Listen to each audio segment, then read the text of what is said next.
What is Blankenberge? Well, Blankenberge is a coastal seaside resort just along from Brugges, which is a cruise ship port or any shipping port, a bit like Tilbury. So it's a place you'll be taken to by the excursion bus. And in the summer, it has the most brilliant beach because it is a local holiday resort. So if the weather's good, look at that. It is probably one of the best beaches you'll find in Europe. But if you're going in the winter or the autumn or wish to see Brugges or Gent, you're going to go to this station where you'll buy a ticket either from the box or from the box office, and you'll grab a train which takes you straight in. Little bit of a warning here: if you arrive at the weekends, especially Sunday, you may find rail works are being done and it may disturb the train times and the length of time it takes to get to Ghent especially. So today, let's assume you're going to stay in Blankenberge and show you what's here. That you're not going to go into Bruges or go and see the Flemish countryside, Brussels or Ghent, all of which are easy to do, they're just further away. This is literally walking distance. Now we've deliberately gone all the way down to the far end of the beach, to the marina, so we can walk back. This is the marina you're seeing now. It doesn't have much there apart from boats, a couple of cafes, very, very pleasant.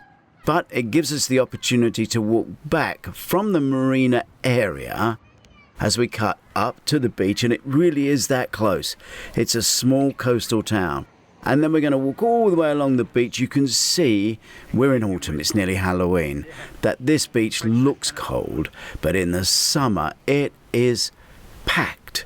All along the front, all the way down to the pier, this is called Nano Beach, there are beach huts and cafes.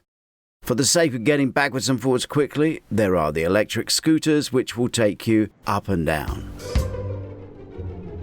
You can see Gina's cold, fancies a coffee, rather than doing a film for Doris Visits today, and I don't blame her. It is windy, it's kite flying weather.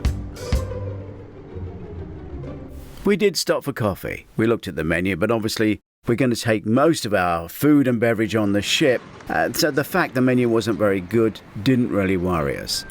Although this coastline has many monuments to those killed during the Second World War, this is actually a monument of Lieutenant Lippens from Blankenberge and Sergeant de Brun. Both served in the colonial army of King Leopold II, and that was in the Congo Free State War, so many years earlier, 1892.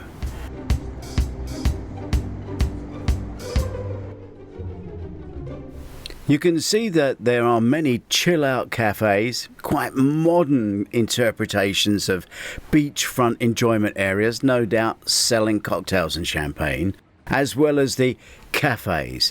These, I guess, are still open in the evening during the autumn, but they were completely closed as we walked down there.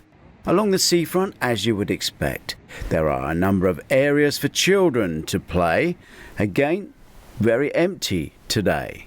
There is a casino and there's lots of shops that you can look at. The ones down the main street you will probably be familiar with anyway. So we're going to continue to head down Nano Beach towards that pier, which was renovated very recently with new concrete all down the pillars. Children's play areas everywhere. A lot of surfing. That you can still do in the autumn. Bit cold for me. The pier itself, rather uneventful. It's more of a large function room surrounded by some art and a small cafe. So it's the beach you go for, really.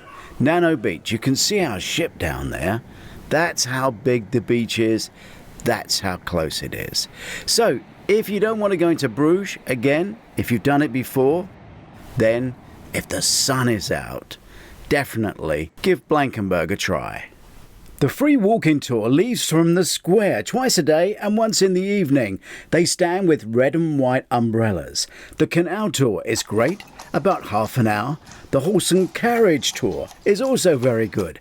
But if you want to climb to the very top of the tower, after all those steps, you will find an incredible piece of machinery called a carillon. Whatever you do in Bruges, from canal to chocolate, or in fact sampling the local beer, you're bound to have a great time. It's easy to get into by train, and there is an absolutely spectacular picture in one of the churches, but it's not that one, it's another one. And we'll show you where it is, and lots of other Bruges secrets in the longer Doris Visits film of Bruges. Oh, the Fritz Museum. Shoes. Walking. You are going to find loads to do in this small town that will keep you busy. And it's so easy to get in there by train. Thanks for watching the Doris Visits Port videos. It means so much to us. Please hit the subscribe button and share with your friends. And if you have time, I'd love you to read Cruise Ship Heist, the first of our cruise thrillers.